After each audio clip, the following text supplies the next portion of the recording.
What happens when a homeowners association president's unchecked power turns a peaceful neighborhood into her personal kingdom?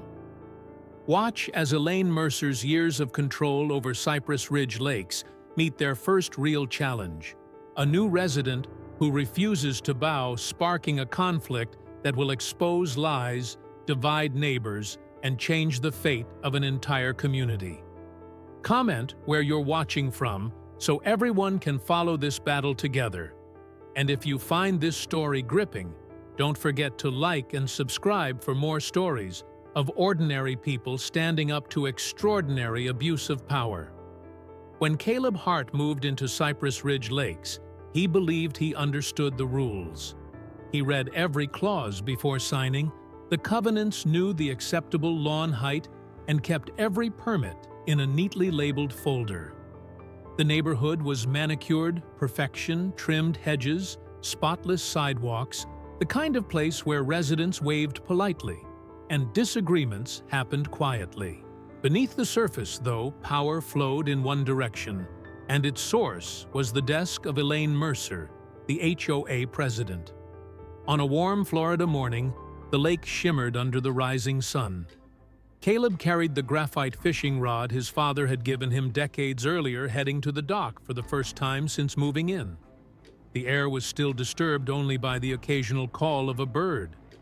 Casting his line, he felt the tension of the week ease, a rare moment of quiet for a man who ran a chain of hardware stores and was used to constant movement.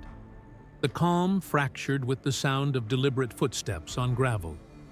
A shadow lengthened across the dock, followed by the clipped silhouette of Elaine Mercer clipboard pressed against her chest like a badge. Without preamble, she cited a bylaw subsection declaring his fishing unapproved and subject to penalty. Caleb listened, not because he didn't know the regulations, but because he was measuring the tone, the certainty of someone who had issued this kind of decree many times before. The violation notice landed in his hand, the amount printed in stark black $500. No consideration for the fact he held a valid state license. No interest in whether the rule she referenced was written to cover this scenario. It was less about the act than the authority to stop it. That afternoon, leaning on the mailbox, he mentioned the incident to Mark Ellison from 2 doors down. Mark's reaction was weary, not surprised. Stories emerged. A niece fined for a picnic. A family told their son's car could not remain in their driveway. A woman warned for planting flowers outside the approved pallet. The lake in particular was Elaine's stage. Anyone using it without her blessing was risking a letter, and anyone who challenged her found themselves under constant scrutiny. The official notice arrived 2 days later, embossed HOA letterhead payment instructions in bold appeal, possible only at a board meeting chaired by the same person who issued the fine. Caleb placed it beside his fishing license on his desk, one document affirming his right, the other denying it. The contradiction sat there like a quiet dare. For a man like Caleb, it was never just about the money. The $500 was an irritation. The principle was a wound.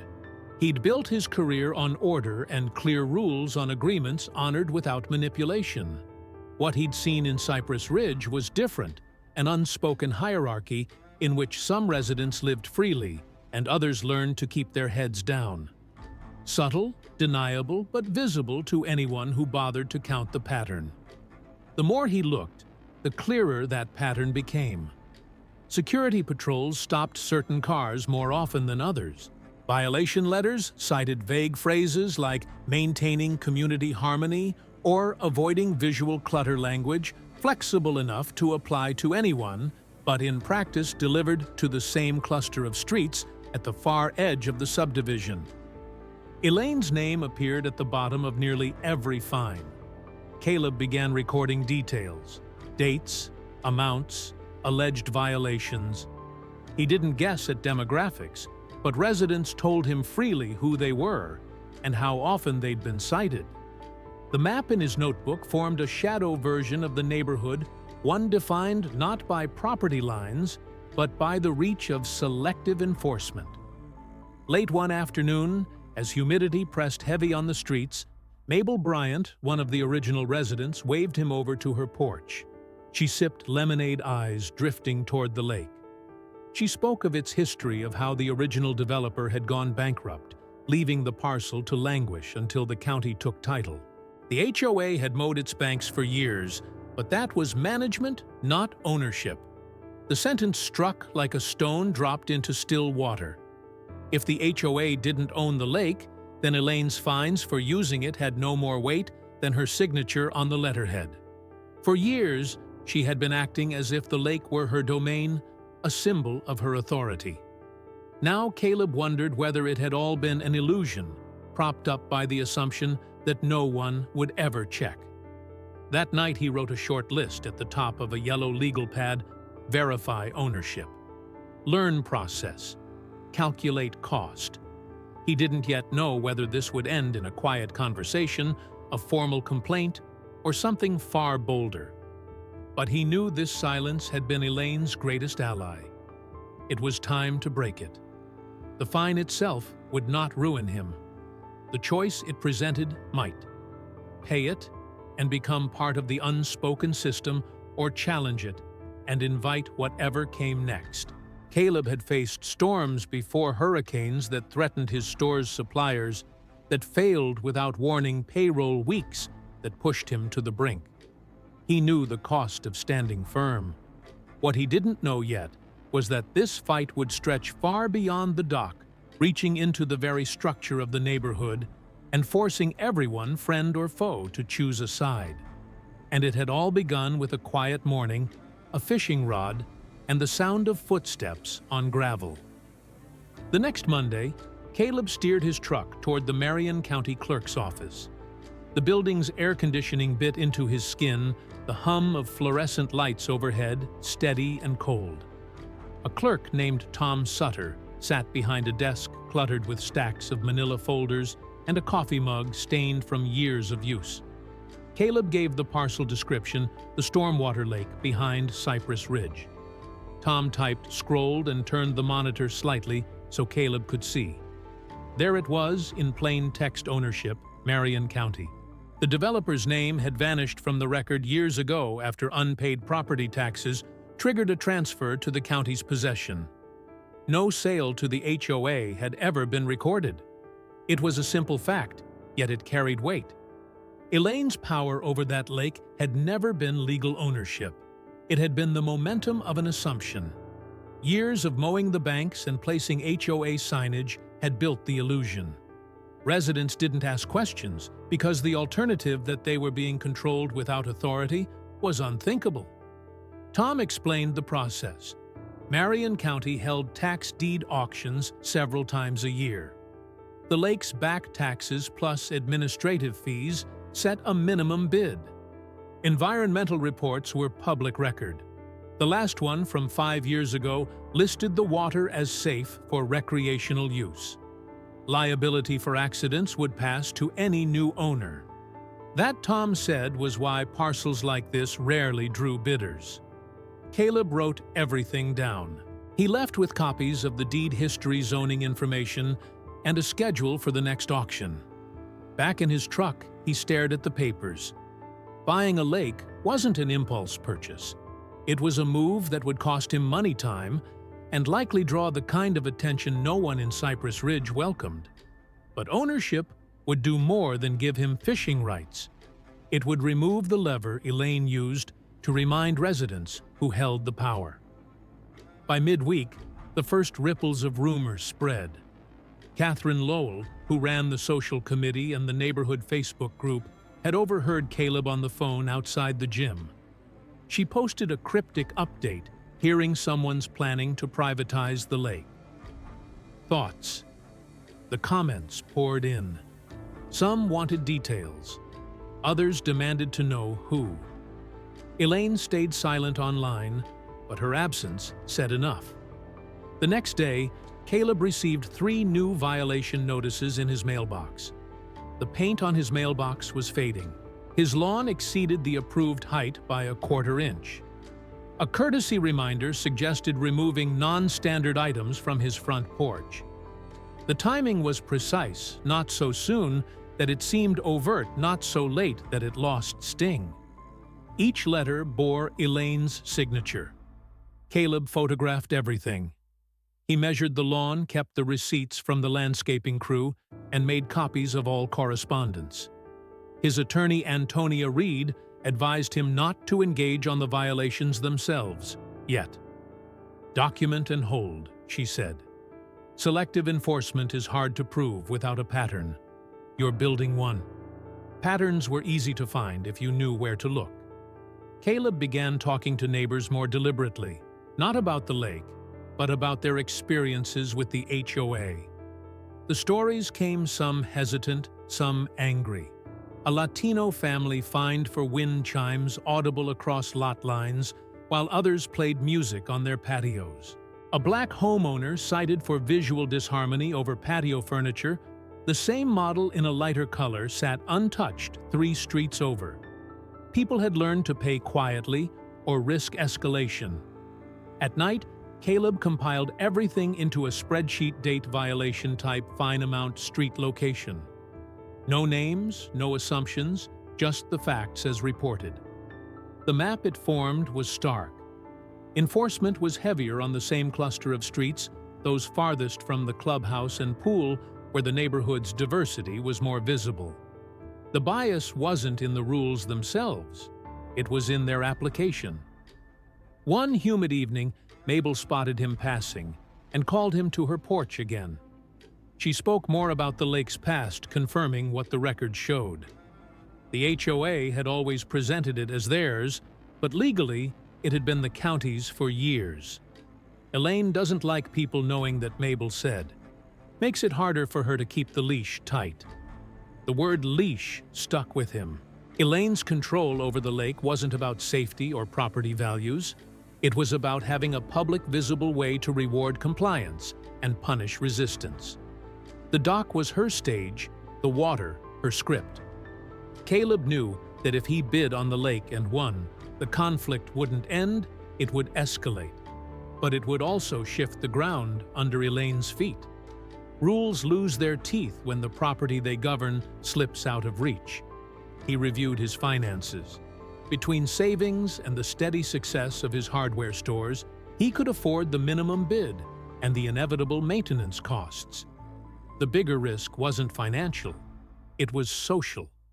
In a place like Cypress Ridge, ownership wasn't just a matter of title. It was a declaration of who held real authority. For the next 2 weeks, Caleb kept his movements quiet. He repainted the mailbox, trimmed the lawn to exactly the approved height, and cleared the porch of anything Elaine might claim as non-standard. Outwardly, he complied. Inwardly, he prepared. He requested the environmental reports, spoke to his insurance broker about liability coverage, and arranged for a contractor to inspect the dock for safety repairs. When auction day arrived, he logged into the county's online platform from his home office. Parcels went one by one. Then came the retention lake at Cypress Ridge. The opening bid appeared. Caleb entered his number. Another bidder joined a landscaping company that often flipped parcels to HOAs. He went one increment higher. The screen froze for a heartbeat, then refreshed with the words, "Winning bidder C." Heart. No celebration. Just a phone call to Antonia to start the paperwork. Within a week, the deed would bear his name. The lake Elaine had wielded like a scepter was about to change hands, and with it, the balance of power in Cypress Ridge Lakes. The tax deed was recorded 5 days later. Inside a thin manila folder from the Marion County Clerk's office, Caleb's name now sat on the official line where owner belonged. It was the kind of change you could pass over in a second black letters on a cream sheet, yet it carried the weight of a tectonic shift. On paper, the lake was no longer a community amenity. It was private property. His property. He didn't celebrate. The moment demanded preparation, not victory laps. The same day, he called his insurance broker and bound a $2 million liability policy. A contractor arrived to inspect the dock, marking rotten boards for replacement and pointing out the need for non-slip strips. Caleb ordered private property, shatter, no trespassing signs, not for provocation, but for legal clarity. Until the dock was repaired, the lake would remain closed. Ownership came with more than title, it came with responsibility for everything that happened within the parcel boundaries. Accidents, injuries, damage to neighboring lots, from flooding, all of it now sat on Caleb's desk.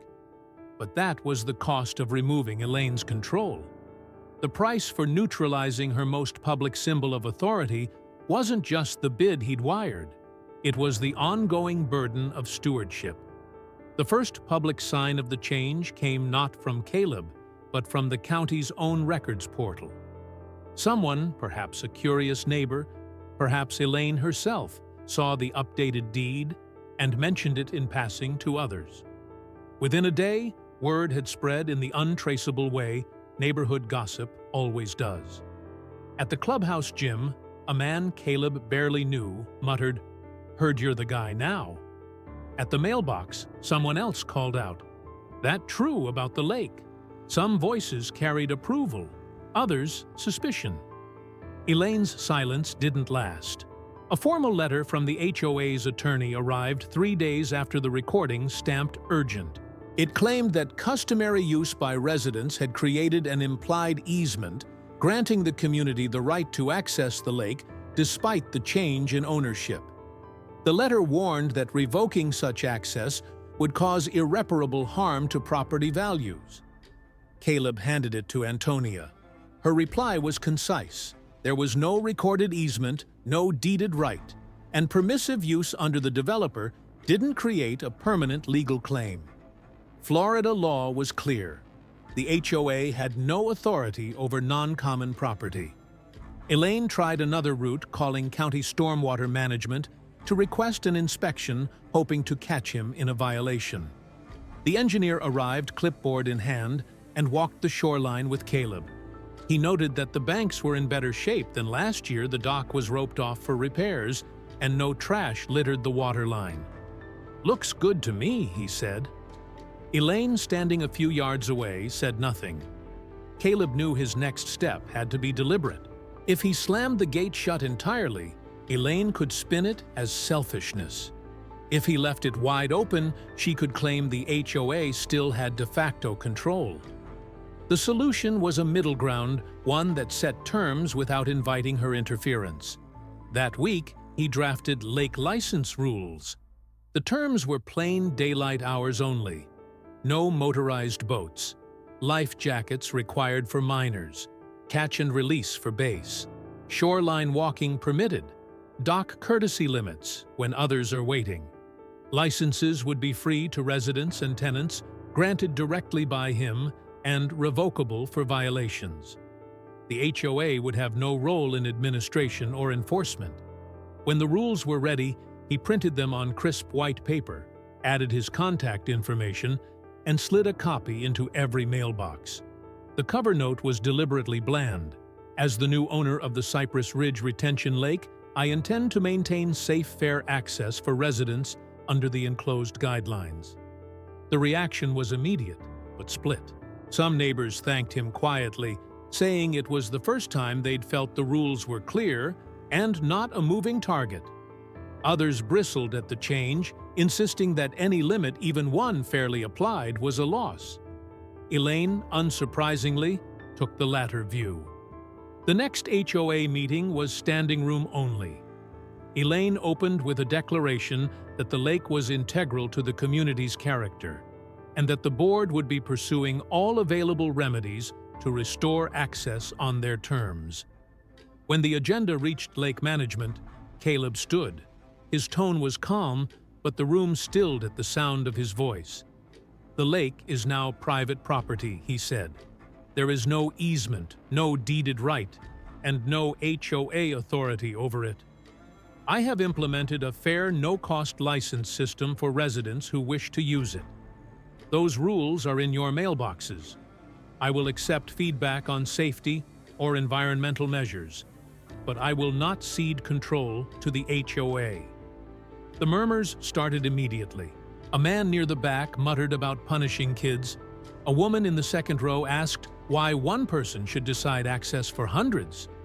Caleb didn't flinch, because for years, access was used as a tool to punish certain residents selectively. That ends now. Elaine's smile was thin. We'll see about that. When the meeting adjourned, the hallway buzzed like a disturbed hive. Some people avoided his eyes. Others stopped him to say they supported what he was doing. Robert Hughes, who'd been fined once for leaving his trash can out an extra day, leaned in and said, "You've just put a crack in the wall she's been building for years." Caleb didn't say it out loud, but he knew Robert was wrong. This wasn't a crack. This was the start of pulling the wall down brick by brick. And he had just taken the first one out. The shift in ownership didn't explode overnight. It seeped in slow and deliberate until it touched every corner of Cypress Ridge Lakes. What had once been background, a lake everyone assumed was theirs, now sat in the foreground of every conversation. Neighbors who'd barely exchanged greetings before now eyed each other with quick, appraising glances. The online battlefield opened first. In the private neighborhood Facebook group, posts began to appear under vague titles like "Changes in Our Community" and "Shared Spaces No More." Each thread followed the same pattern. Someone lamented the loss of the lake. Someone else hinted at abuse of power by the HOA. Then sides formed, words sharpened, and the comment count climbed into triple digits. Caleb didn't post. He didn't have to. The war was fighting itself.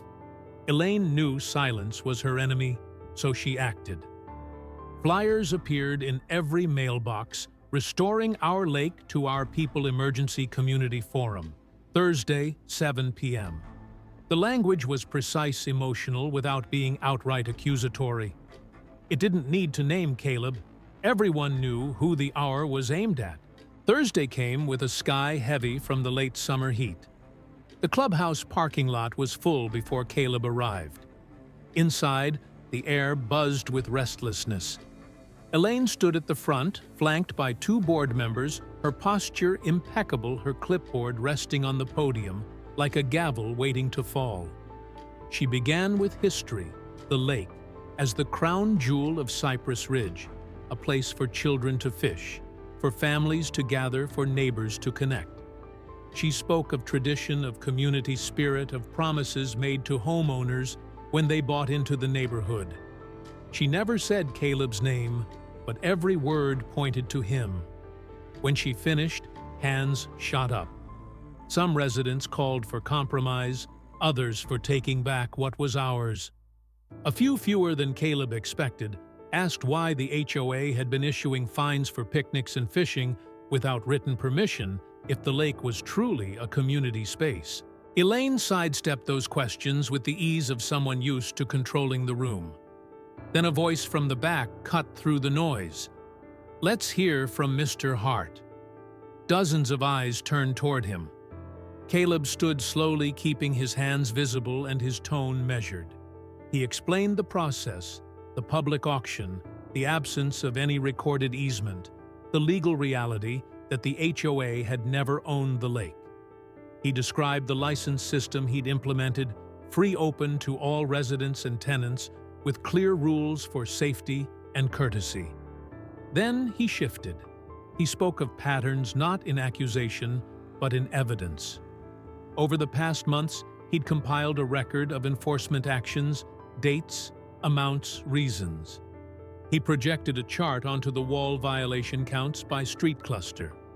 The disparity was obvious, concentrated on the same streets year after year. He read from anonymized letters citing community harmony and visual clutter phrases too vague to enforce evenly, but consistently applied to the same households. He didn't need to say the word racist more than once. The effect was in the numbers. Selective enforcement wasn't an opinion. It was a fact printed in the HOA's own correspondence. The room's mood shifted. Some residents sat back, arms crossed, but no longer scowling. Others looked away entirely. Elaine's smile tightened her voice a shade higher as she accused him of distorting data and inflaming division. Caleb kept his reply calm. These were the HOA's own records public to any member who requested them. The forum ended without resolution, but the ground had moved. Elaine had come to rally the room. She left with the narrative fractured. The next day, the Suncoast Subdivision's blog ran a headline, HOA's Lake Claim Under Question Records Show Enforcement Disparities. From that point, the fight stopped being just about water and dock boards.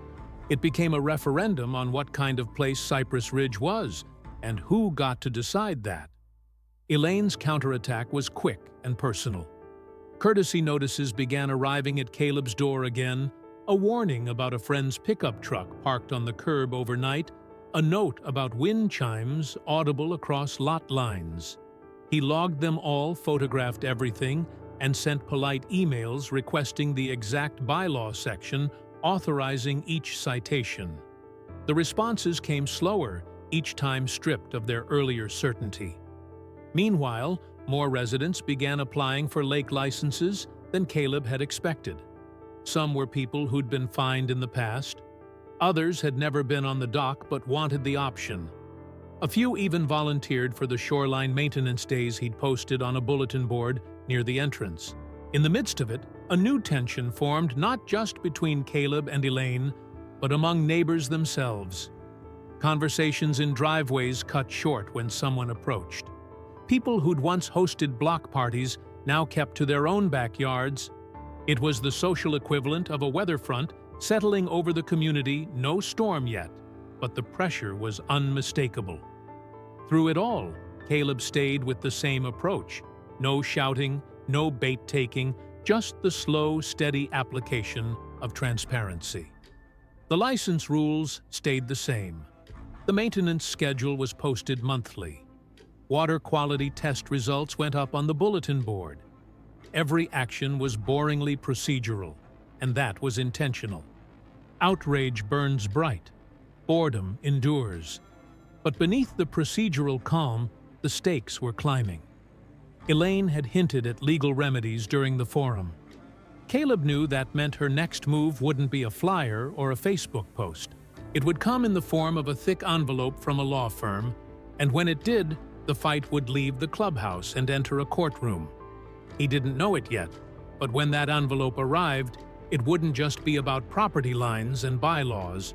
It would be about the invisible boundaries, racial, social, political, that had always existed in Cypress Ridge, and whether this neighborhood was finally ready to admit they were there. The envelope came on a Friday morning, thick and heavy enough to bend the mail stack in Caleb's hand. The return address read, Morrison and Steele Attorneys at Law, the firm Elaine had hinted about. Inside was a formal demand. The HOA alleged that Caleb's restriction of lake access violated the spirit and intent of the community covenants, that it caused measurable harm to property values, and that they were prepared to seek injunctive relief in court. Rachel read it once and set it down. Even if they can't win, she said they can make it expensive to fight. Caleb knew she was right. Lawsuits aren't just about verdicts. They're about time, energy, and the slow grind of attrition. That evening, the Suncoast Subdivision's blog updated the story, HOA threatens legal action in lake dispute. Within hours, the comment section turned into a battleground. Supporters framed it as a fight for property rights. Detractors accused Caleb of holding the community hostage. Elaine gave a quote to the local TV station, her tone measured. This is about restoring fairness for all residents. Caleb recognized the phrasing, clean enough for the public, sharp enough to cut. Antonia's advice was blunt. We can win this, but it won't be quick. The HOA's case is weak. No recorded easement, no legal claim, but they'll try to drag you through procedural mud. The question is how much appetite you have for the long haul. Caleb thought about it that night while walking the lake. The air was still the surface of the water reflecting the pale moon. He'd set out to protect a principle, but the fight had already become something larger. It wasn't just about one man's right to fish without permission. It was about how power worked in Cypress Ridge, and whether it would stay in the hands of a single gatekeeper or be forced into the light.